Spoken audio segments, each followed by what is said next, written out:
ताज़ा होले विथ रिया में आपका स्वागत है और आप देख रहे हैं न्यूज़ पीआर। कई इंस्पिरेशनल कहानियां हम आपको अभी तक बता चुके हैं। आज हम आपको एक आईआरएस अधिकारी के बारे में बताएंगे जो कि बिहार के रहने वाले हैं। फिलहाल यूपीएससी के रिजल्ट्स निकले हैं, लेकिन हम पुराने कहानियों के बारे में फ़िलहाल आपको बता रहे हैं।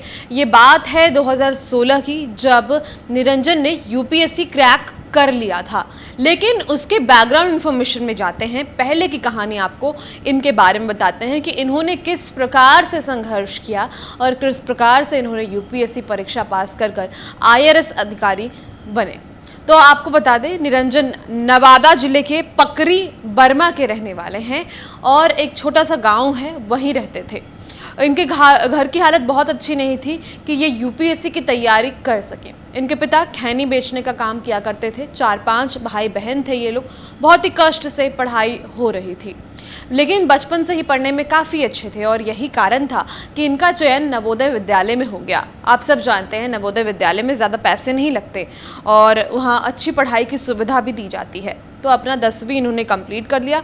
इंटर की पढ़ाई करने के लिए पटना चले गए। इंटर की पढ़ाई तो इन्होंने कर लिया। उसके बाद इनके पास इतने पैसे नहीं थे उस वक्त कि ये खुद से पढ़ाई कंप्लीट कर पाते। ये ट्यूशन पढ़ाते थे, कोचिंग पढ़ाते थे, खुद अपनी क्लासेस करने के लिए 2-2, 3-3 किलोमीटर तक पैदल चलते चलते जाते थे।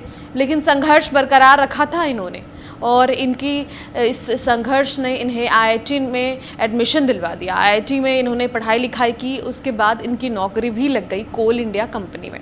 अच्छी ज़िंदगी चल रही थी। इनकी शादी भी हो गई।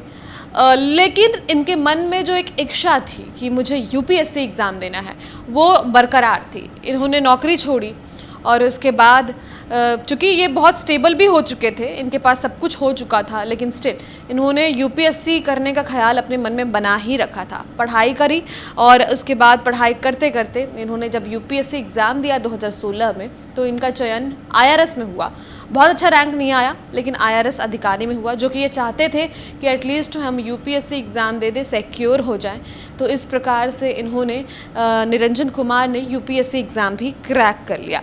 इनके अलग अलग तरीके हैं। इन्होंने बताया कि हमने जो संघर्ष की कहानी मेरी जो है उसमें बहुत कुछ है। सिर्फ ये नहीं कि पिताजी खैनी बेचते थे, पिताजी खैनी बेचकर घर में कैसे सबको खिलाते थे, वो अलग एक पॉइंट है। मैंने नवोदय विद्यालय में एडमिशन कैसे लिया, वो अलग एक पॉइंट है। पटना में मेरा संघर्ष कैसा रहा, वो एक अलग पॉइंट है।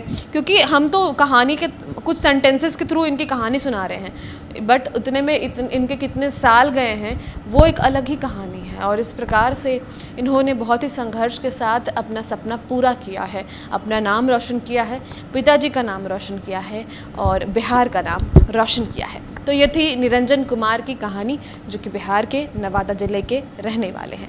आज की कहानी में बस इतना ही। कल फिर एक नई कहानी के साथ मिलेंगे। तब तक के लिए आपसे विदा लेना चाहूँगी। आज दिन भर की तमाम बड़ी खबरों के लिए बने रहें न्यूज़ पीआर के साथ।